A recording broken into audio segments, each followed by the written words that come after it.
He stood at his own front door, looking like a homeless man. His clothes were torn. His hands were dirty. His family was inside, laughing and celebrating. But when he walked in and told them he had lost everything, they told him to leave. His own wife, his own children, his own brother and sister. They all turned their backs on him. Except one. One person saw past the rags and the dirt and the shame. And what happened next will restore your faith in what love really means. This is a true story about a father, a family, and the most painful test any of them would ever face. Stay with me because what will happen next will shock you. Welcome to Tales of Granny. While you are here, please hit the subscribe button and comment your view on the story and where you are watching from. Life looked perfect from the outside. The big house, the luxury cars, the family vacations to Europe and the Caribbean. But something felt wrong to David, and he couldn't quite put his finger on what it was. His children grew up never knowing. Let me tell you a story about a man named David. David lived in a beautiful neighborhood in California, where the sun always seemed to shine a little brighter on the expensive houses. His home sat on top of a hill, surrounded by gates and gardens that looked like they belonged in a magazine. But David wasn't born into wealth. No, his story started very differently.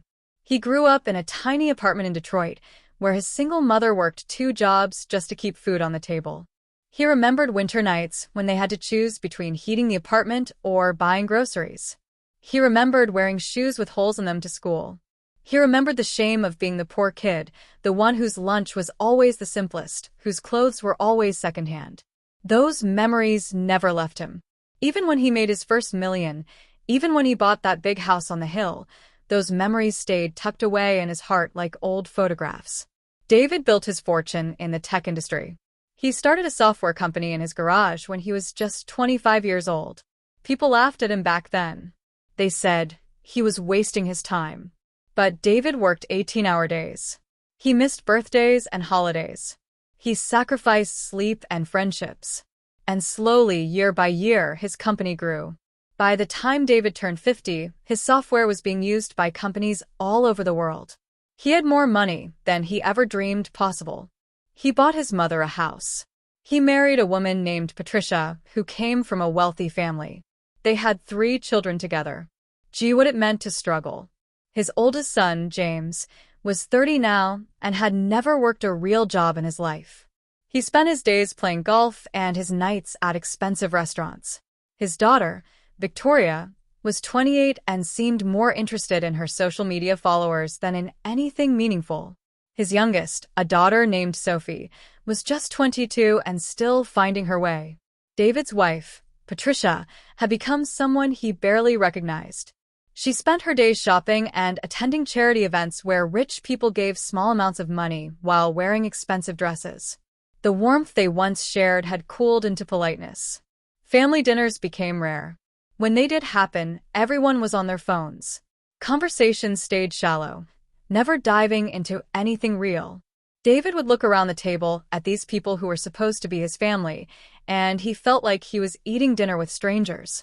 Late at night, when he couldn't sleep, David would stand at his bedroom window looking out at the city lights below.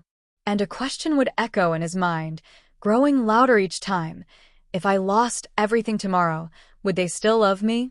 That question haunted him for months. It followed him to work. It sat beside him at the dinner table. It whispered to him in quiet moments. Would they love him if he had nothing? Or did they only love what he could provide? David needed to know the answer. He needed to know if his family's love was real or if it was just another transaction in a life full of transactions. So he made a decision that most people would think was crazy. He decided to test them. He spent weeks planning it carefully. He met with his most trusted lawyer, a man who had been with him since the early days. He transferred control of his company temporarily. He withdrew $500 in cash. He left his credit cards, his watch, his phone, everything that identified him as a wealthy man. Then he went to a thrift store and bought clothes that looked worn and old. He messed up his hair. He didn't shave for several days. He packed a single bag with a few items. When he looked in the mirror, he barely recognized himself. He looked like the poor kid from Detroit again. He looked like someone who had lost everything. His heart pounded as he prepared to go home.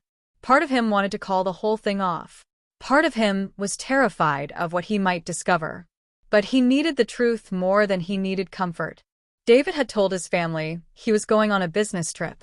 He knew that his extended family was gathering at his house that weekend for a celebration. His brother was visiting from New York. His sister had come from Arizona. It would be the perfect time to see who they really were. As he drove toward his house in an old rental car, David's hands shook on the steering wheel. The sun was setting, painting the California sky in shades of orange and pink. It would have been beautiful if his heart wasn't breaking with fear.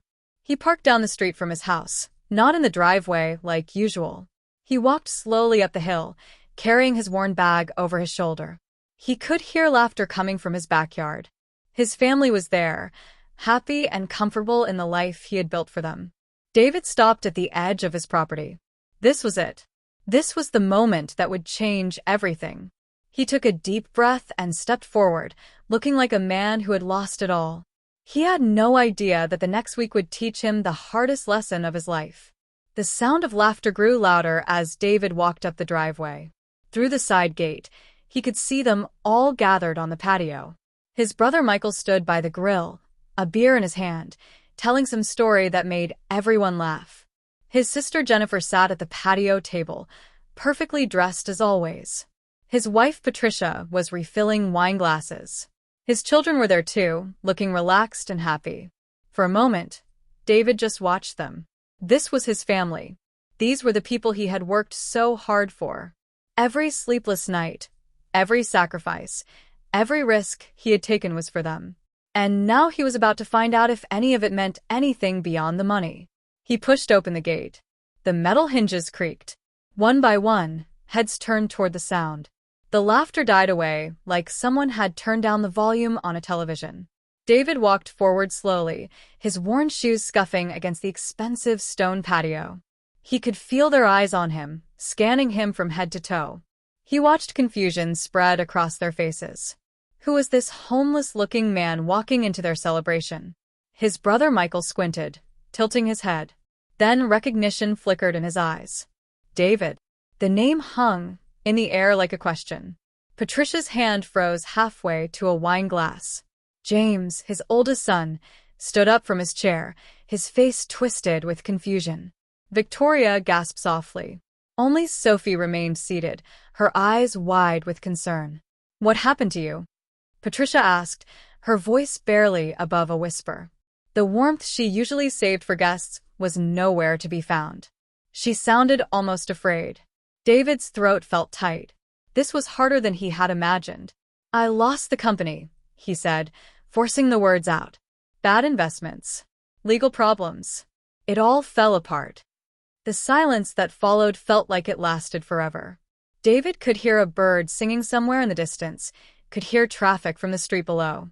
But from his family, there was nothing but shocked silence. Michael was the first to speak. You're joking. It wasn't a question. It was almost an accusation. I'm not joking, David said quietly.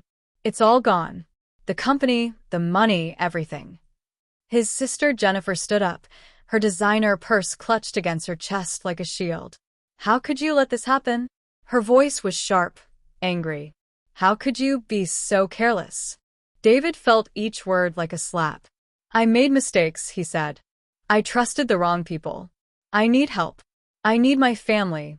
James stepped forward, and for a brief moment, David hoped his son might embrace him. Instead, James stopped several feet away, keeping distance between them. Dad, this is insane. You can't just show up like this and expect us to. To what? David interrupted. To care? I'm your father. You're broke, Jennifer said bluntly. She looked at Patricia. I'm sorry, but I have to say it. We all worked hard for our lives. We can't just throw everything away because David made bad choices. I didn't make bad choices, David said, his voice rising with desperation. Things happen in business. I just need a place to stay while I figure things out. I just need my family to stand by me. Patricia finally moved. She set down the wine bottle and clasped her hands together. David could see the conflict in her eyes. Part of her wanted to help. He could see it. But another part, the part that had grown comfortable with wealth, was pulling away. "David," she said carefully, "maybe you should stay at a hotel for a few days. Just until we can figure out what to do." Those words cut deeper than any business failure ever could. His own wife was suggesting he leave. His own wife couldn't even offer him a bed in the house he had bought for her. Michael shook his head. "This is unbelievable. You build this empire, and then you just lose it? What kind of businessman are you?" "The kind who's human," David said, his voice breaking. "The kind who makes mistakes." Victoria spoke for the first time, her voice cold and distant. "Dad, I have a reputation to think about. If people find out my father is broke, it could affect my whole social circle. I'm sorry, but I can't be associated with this." David looked at his daughter, barely recognizing her. When had she become so shallow? When had his children learned to value money over family?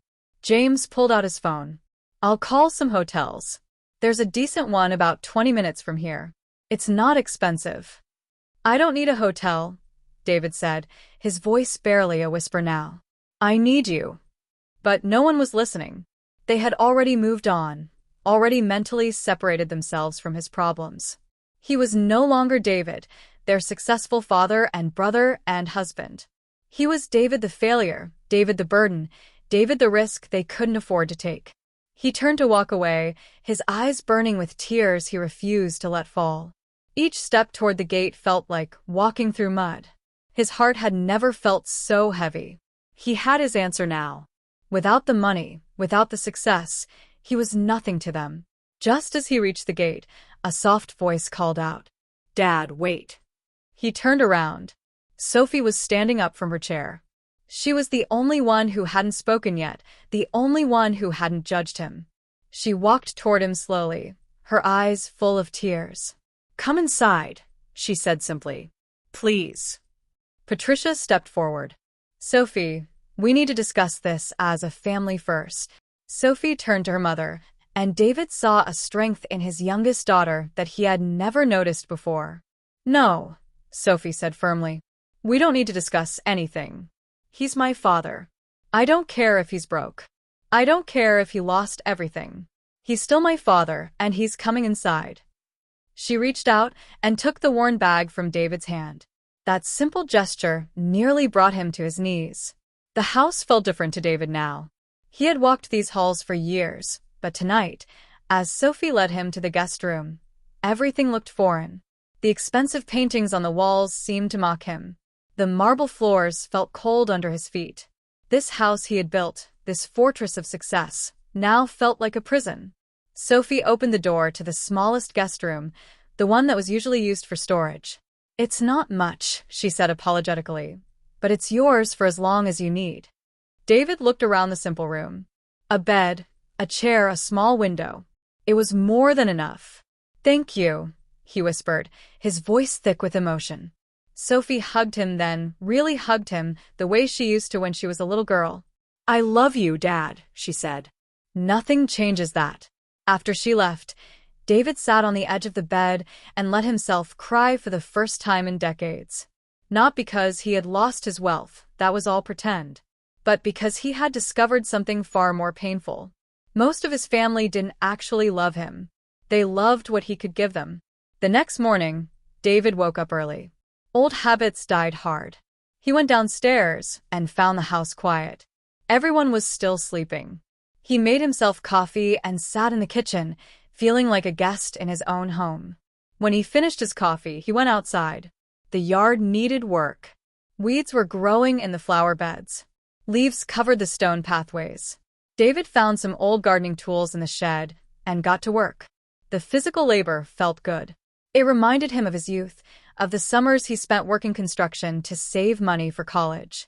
His hands remembered what to do, even after all these years of soft office work. Michael found him there an hour later. "What are you doing?" he asked, standing on the patio with his arms crossed. "Earning my keep," David said, pulling another weed. Michael shook his head in disgust.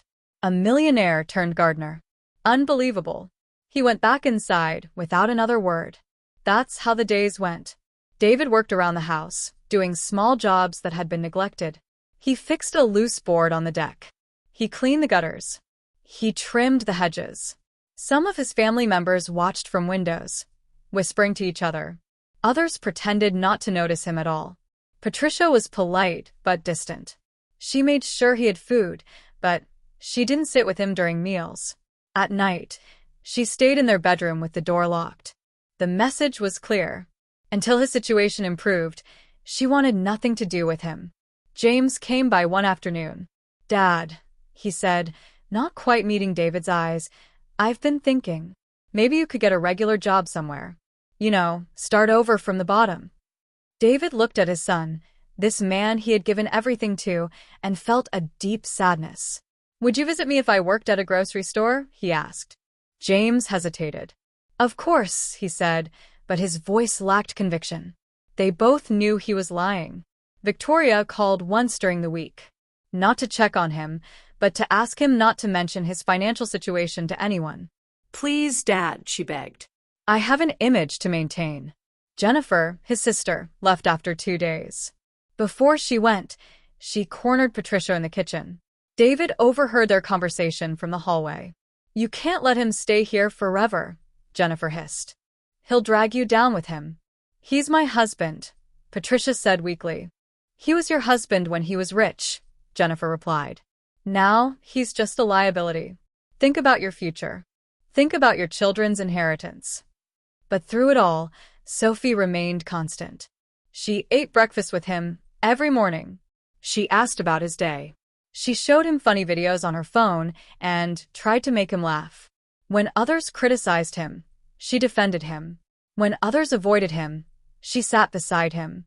One evening, after everyone else had gone to bed, Sophie knocked on his door.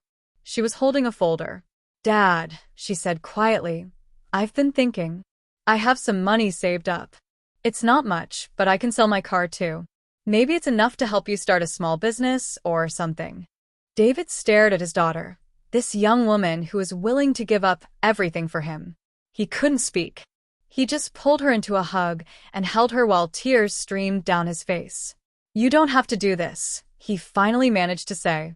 "I want to," Sophie said. "You're my dad. We're family. That's what family does." That night, David couldn't sleep. He lay in the small bed, staring at the ceiling, and thought about the week. He had seen his family's true faces now.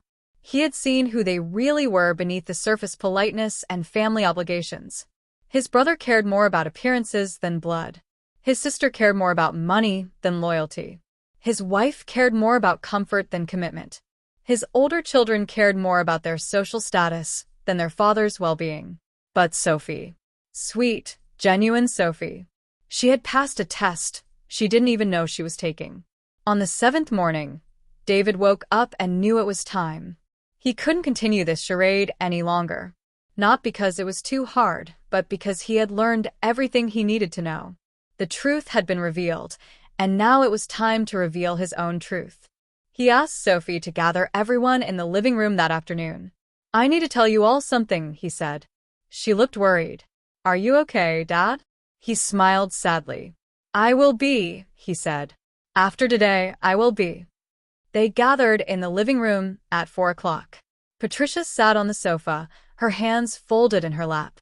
James stood by the window, checking his phone. Victoria arrived late, clearly annoyed at being summoned. Michael sat in the expensive leather chair that had always been David's favorite, a small gesture that didn't go unnoticed. Jennifer had come back for this meeting, curiosity overcoming her disdain. Only Sophie sat close to David, her hand resting gently on his arm, offering silent support. David stood in front of the fireplace, his heart pounding. He had rehearsed this moment in his mind 100 times, but now that it was here, the words felt heavy on his tongue. He reached into his pocket and pulled out his watch. The expensive one, the one he had supposedly pawned. He placed it on the coffee table. The gold caught the afternoon light. Patricia's eyes widened. Michael sat up straighter. James finally looked up from his phone. Then David pulled out his phone. The latest model, the one that supposedly had been sold. He placed it next to the watch. "What's going on?" Victoria asked, her voice sharp with suspicion. David took a deep breath. The company isn't gone, he said quietly. The room erupted. What? Michael jumped to his feet. What do you mean it's not gone? I mean exactly what I said. The company is fine. Better than fine, actually. We just landed our biggest contract yet. Jennifer's face turned red. You lied to us? Yes, David said simply. I lied. This whole week was a test. A test. James's voice cracked with anger. You put us through this as some kind of sick test. David looked at his son, at all of them, and felt surprisingly calm. I needed to know, he said. I needed to know who would stand by me when there was nothing left to gain. I needed to know if your love was real, or if it was just another investment you had made in my success. Patricia stood up, her hands shaking. How dare you, she whispered. How dare you manipulate us like this? Manipulate you? David's voice rose for the first time. I gave you everything. Everything you have, everything you are, came from my work, my sacrifice, my sleepless nights. And when I came to you broken, when I needed you most, you turned your backs on me. You told me to go to a hotel.